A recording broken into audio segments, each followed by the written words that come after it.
to Hit the Pick. Touchdown! Sports betting, fantasy football, and the latest NFL news.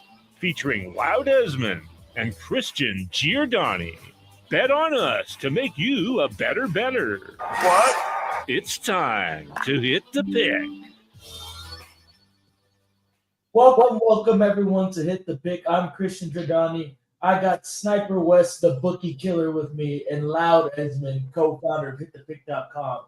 And if you head over to HitThePick.com, you can find 100% free, delivered daily, no BS free picks on the website. Fellas, how you guys do today? Good. Doing well. Yeah, just watching some preseason football. We got preseason football. We got baseball on. We have some WNBA. We have CFL. So, it's that time of year. Things are starting to heat up. Over-under on the dildo color. This is going to be like a Super Bowl prop, like the color of the Gatorade. Right. Oh, yeah.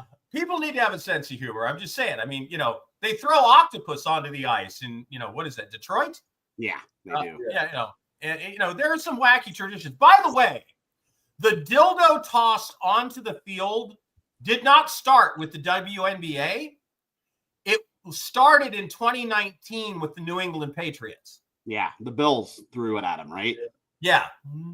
The Bills fans Bills fans would throw very creative, I will say. The sexual objects at Tom Brady, which is hilarious. By the way, I announced on the in-game live with Gabe Morency and Scott Wetzel that I am a Bills fan now.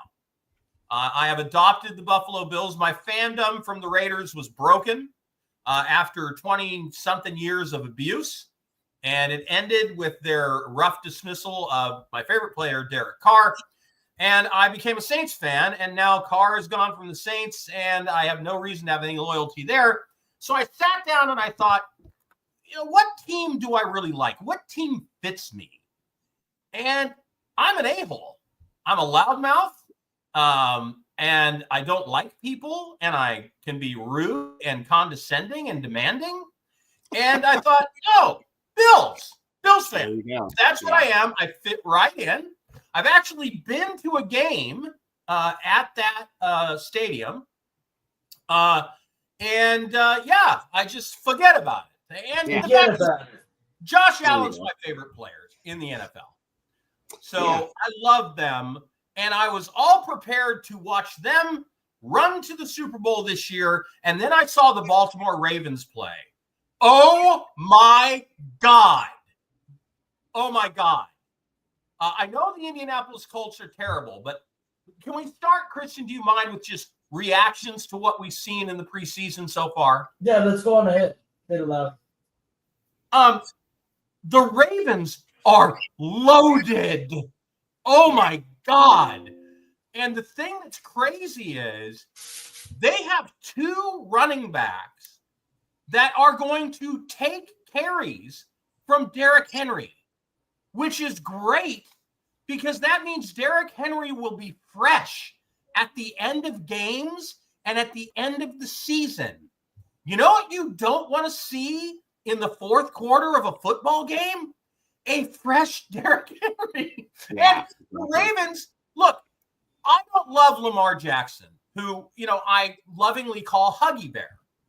Huggy Bear, by the way, if you weren't a kid and watched Starsky and Hutch in the 80s, then you don't get the Huggy Bear reference, but go look it up. Anyway, Google it. The Ravens' defense is lights out.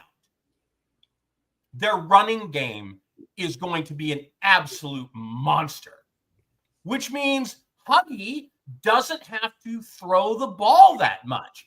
Is his Achilles heel. He is not a great thrower of the football. Man, if the Ravens do what they should do, which is play great defense, run the ball, milk the clock in every game, sort of like a basketball team playing keep away from a team with a better offense, right? Man, Wes, they're going to be a nightmare, right? Yeah. It was very interesting. I remember I actually met up with you. We went to that MASL game in California about a year ago, and we watched that Ravens-Bills game together. I think that was week 3, maybe. Yes, week 3. And then this year they open up against each other. I think Baltimore opens up in Buffalo. In Buffalo. Not mistaken. So you talk about starting the year off with a banger. That should be very exciting. One thing I've noticed, because historically the past couple of years I have been pounding the unders in the preseason, and that has not been very profitable so far. Every single game has gone over the posted total. Sitting here watching Cleveland, Carolina. This one might go under, but that trend is. And I'm on the over. And I'm on the over in this one.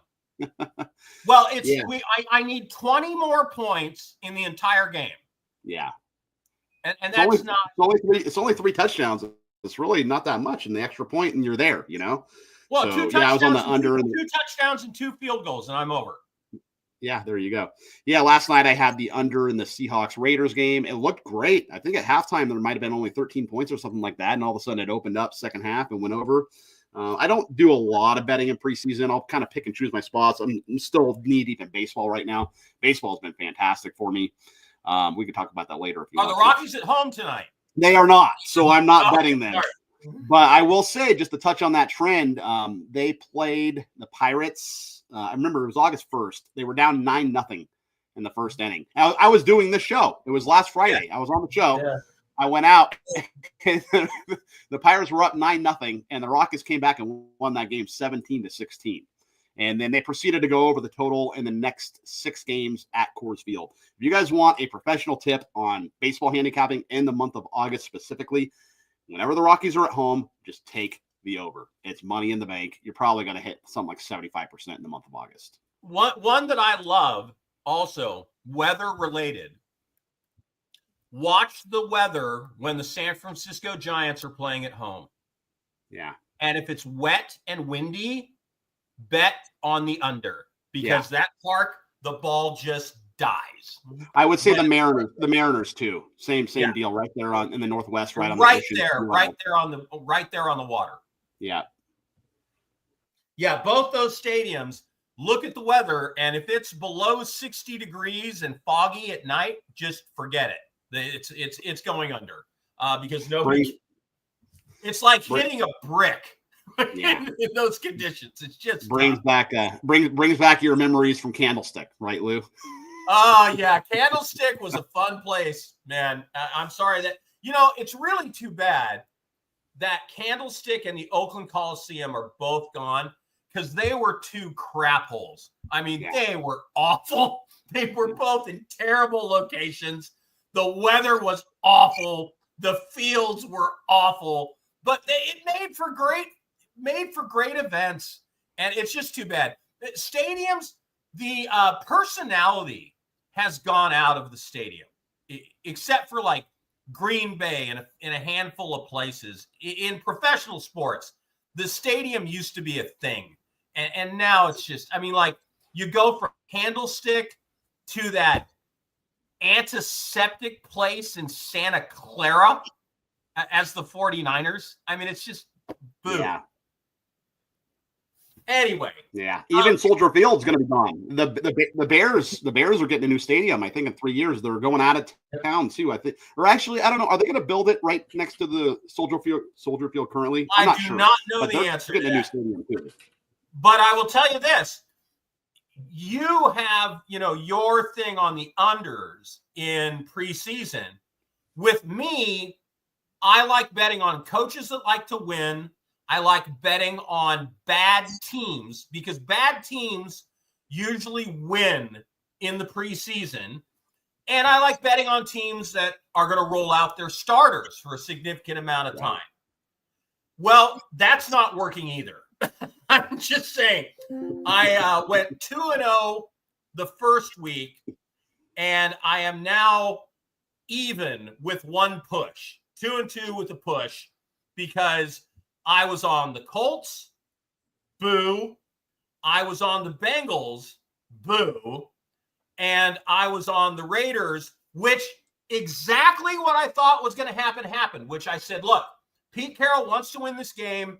He got dumped by the Seahawks. He didn't like it. He thinks he got disrespected. He's going to want to win that game. And what did the Raiders do with the few, time running out on the clock in the fourth quarter? Did they play it like a normal preseason game and just sort of run out? No, they did everything they could. They got in field goal position, and the field goal got blocked. So, I should have had that one. I was right.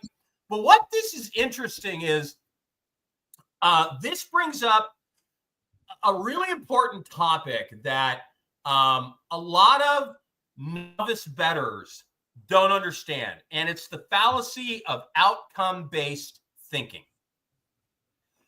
which is when you handicap something a certain way.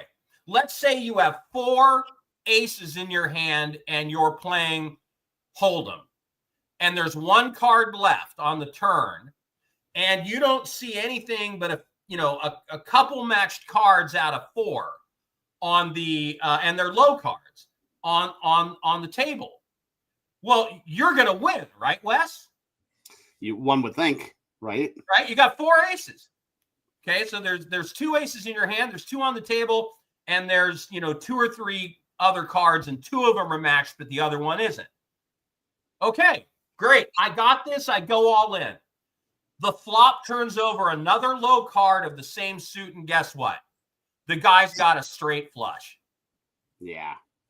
Were you wrong? Let me ask you, Christian. You're the numbers guy. Were you wrong in your analysis? No. Right. See, this is what people and this is what pisses me off when I get comments that say, like, you suck at handicapping, that game didn't go the way you said it was gonna go.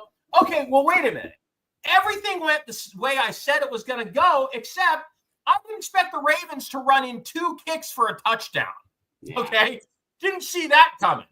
I didn't expect the Raiders to miss the field goal at the end of the game because it got blocked. Just because you lose a bet, it doesn't mean your analysis was wrong. And novice bettors, they get a theory, they go to try it out. If it doesn't work the first couple of times, they move to the next theory. That's not necessarily correct, right, Wes? Yeah. Well, what's funny, I've been on both sides where, my analysis was spot on, yet you lose. But I've had the analysis completely wrong and won. So right. You have to ask yourself what's worse. That happens too. That's why they call it gambling. And that's why it's really hard to win long term. All right. Other first impressions, the Indianapolis Colts suck. Yeah. And Daniel Jones and Anthony Richardson isn't the answer. You know who was the best looking quarterback on the field for them? The rookie from Notre Dame. Yeah. Christian, did you see any of that game? I saw in the first snap, Anthony Richardson broke his left finger on his dislocated his pinky. Yeah, dislocated his pinky. Daniel Jones didn't do any good, but Riley Leonard, the kid from Notre Dame, he threw a pretty good game. He had a pick downfield. That was my only concern, but the Colts are not a good team. No, and here's the thing. Wes, if you're the Colts, Anthony Richardson's a bust. I don't think there's any doubt in my mind. Yeah, I agree with you. And Danny Dimes is a placeholder. Why not give Riley Leonard the opportunity? Yeah. I mean, what could go wrong? Yeah, no, I agree with you. And also, I have said on multiple podcasts with you, I do not know why the Colts did not draft Shedeur Sanders in the 3rd round or the 4th round when you had a chance to get it. I think he went in the 5th round. So, because, obviously you have faith in or you're trying to have faith in Anthony Richardson, but if you can get Shedeur in the 4th round, that's not a bad gamble when, your quarterback room is suspect. So don't know why the Colts, when the draft was going on, I'm like, man, the Colts should take Shedeur. The Colts should take Shedeur, and they didn't do it. Oh, speaking of which, Shedeur Sanders just hit a beautiful scramble out of the pocket, floated a pass to a receiver breaking free and a 35-yard gain down to the 30-yard line of the Carolina Panthers. with a little more than 2 minutes to go. I need at least a field goal out of this, Wes. Yeah, it's funny. 17 points and just needs another 17 in the second half. It's funny at the ESPYs, the guy that was hosting the ESPYs, I think his name's Shane Gillis. I forget what his name is, but he said they retired Shedeur. Yeah, they retired Shedeur Sanders' number at Colorado, not because he's nepotism or anything like that, but because he went 13-12 and almost won the Alamo Bowl. That was so good. God, that was good. Christian, how do you feel about the Rams? They play tomorrow, right? Yes, they do play tomorrow. Rams are notorious with Sean McVay. He doesn't start his guys in the preseason. And they're playing the Cowboys going ahead. Right now, the Rams are plus 2.5. I was so tempted to take the Cowboys, but I just don't trust them. Are they going to play Jimmy Garoppolo? Is that the plan for the Rams? Jimmy G is going to play at least the first quarter of this game. And then who's the backup? John Wolford and who? Isn't it Stetson? Isn't Stetson Bennett the backup from Georgia? Stetson Bennett.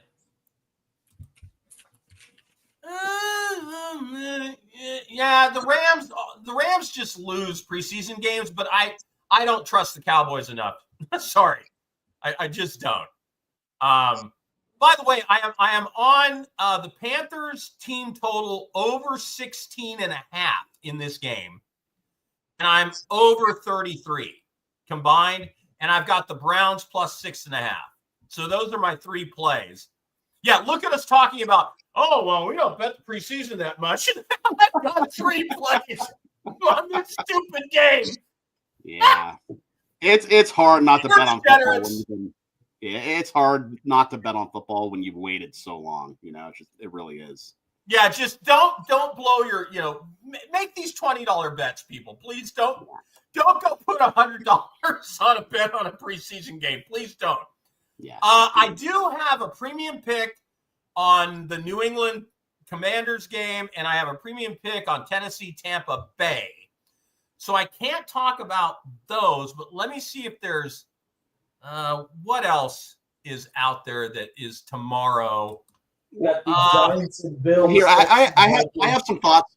Okay. I have some thoughts here on the Broncos Niners. I'll touch on that game real quick, and then maybe you can talk about a game that you like. But so the Broncos, Sean Payton says the Broncos are going to be playing their starters for how long, we're not sure. But Bo Nix has looked sharp in camp, according to some articles I've read. It's very interesting. Sean Payton, he has 33 and 32. By the way, just update: the Patriots are winning 17-0. Wow, they're playing Washington, right? Yes. Sure, by the way, Dan Quinn's record in the preseason is 7-19. There you go. Obviously does not care. But you'll like the stats. So Sean Payton, he's 33 and 33 in his, career in the preseason. He's also 33 and 33 against the spread. How does that happen, right? But typically, offenses, they take longer to work out the kinks and everything, but I don't think that's going to happen here. They have Jarrett Stidham. He's going to be backing up Bo Nix. Maybe Bo Nix will be in there for one drive. But Jarrett Stidham, if you remember, he's been with the Raiders. Stiddy. Yeah, they had some confidence in him. And also you have, I'm not sure if the Niners starters are playing. Obviously, Brock Purdy got paid.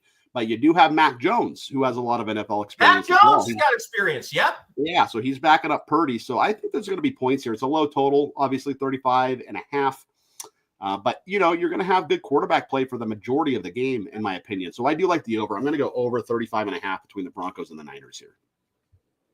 Okay. In that beautiful stadium you were talking about in Santa Clara, California.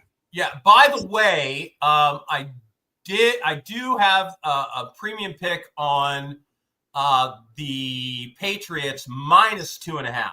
I got that earlier in the week. It closed at minus 6.5, and I actually bet it at minus 6.5 because I happened to be at Little Creek Casino Sportsbook, and I actually put $20 down on it just because I was there and I was meeting with some folks there on their marketing team. And I thought, what the hell? I'll I want to tip so I put a $20 bet down. Do you ever do this? Put a bet down for the staff at the sports book? Never done that. No. Okay. So this is okay. So novice sports bettors, You want to improve your luck. This is an old wives' tale. It's like when you go fishing, if you're not catching anything, they tell you bite the head off a bait fish and you'll have better luck. My son actually did it once. He was having a terrible day. We were out fishing for tuna and he just wasn't catching anything. And he was bitching and moaning. And the captain of the boat came over and he said, look, shut up or bite the head off this sardine and swallow it. And my son, 10 years old, bit the head off the sardine, swallowed it, and then beat the boat's catch. Wow. For the rest of the day. Crazy. All right. So anyway, yeah, there are things you can do to change your luck. I am at a loss as to where I was going with that. Can anybody remind me? Well, you're talking about putting a bet down for the staff. Oh yeah. Okay. So you can at any sports book walk up to the window, and a lot of people do it after they've placed all their bets. They will take their best bet and say, here's $20, put it on this game for the staff. And if the bet wins, the staff gets to split the money. It's a way of tipping. You know, I'm funny about that because if you win big, you get to the counter, or if you're playing poker or whatever, you're supposed to tip your dealer, right? You're supposed to tip the clerk. They don't give you anything back. When I lose, I don't get any money back. It's a one-way street. Yeah, it's the way that it works, unfortunately. Christian, how do you feel about the Rams? You're the big Rams fan. I am excited. You know, the NFC West is pretty wide open right now. The Niners are rebuilding from a gutted offseason. Seattle looks intriguing. Whoa. Gutted is a little strong of a word. Just they are reshuffling some pieces. I will say that, but gutted, I think, is a little strong. I will use the term gutted pretty confidently in that one. 49er hater. Forever. But, you know, Seattle's interesting. Arizona can always be competitive, but the Rams... Seattle is not interesting. Seattle got gutted. Seattle's interesting to me. You know, the NFC West will be competitive going this year, but something interesting I did see. Aaron Donald posted out a tweet saying where this is great. Micah Parsons comes to the Rams, he might have to come out of football. And golly, wouldn't that be the best defensive line in all football? Oh, by the way, the other team that plays in the Chargers, in that stadium, they just got effing wrecked. Yeah, their all-world left tackle is gone for the season, and they do not have a competent backup. Well, I heard they're going to shuffle their right tackle over to the left tackle, but it just becomes metastasizes right. And what that means is they don't have a competent backup ready to step in, right? Right. So now they're shuffling their whole line. The guy is moving to the left. He's used to playing on the right. You get any more injuries on that line, and they're in real trouble. And that means a lot more to a team that wants to run the ball, right, Christian? 100%. Yeah, of course, especially in the heavy run set hard part offense. Yeah, so I am really tempted to place a bet on the Denver Broncos to win the AFC West. Wes, am I crazy if I do it at like plus 350? Not at all. I love the Broncos this year, and the Chiefs, they're getting older. Kelsey's getting older. They did not finish last year.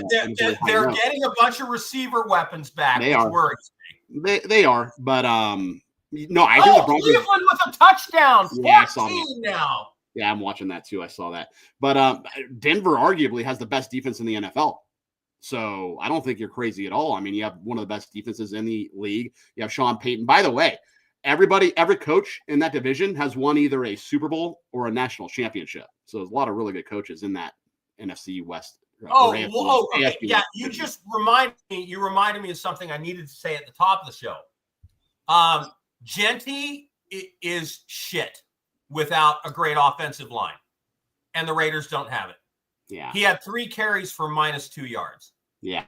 And then you Boise look at State the playing on that Baltimore Mountain Ravens. West, And then you look at what the Baltimore Ravens backup running backs did, and it's like they had big holes and they could exploit it.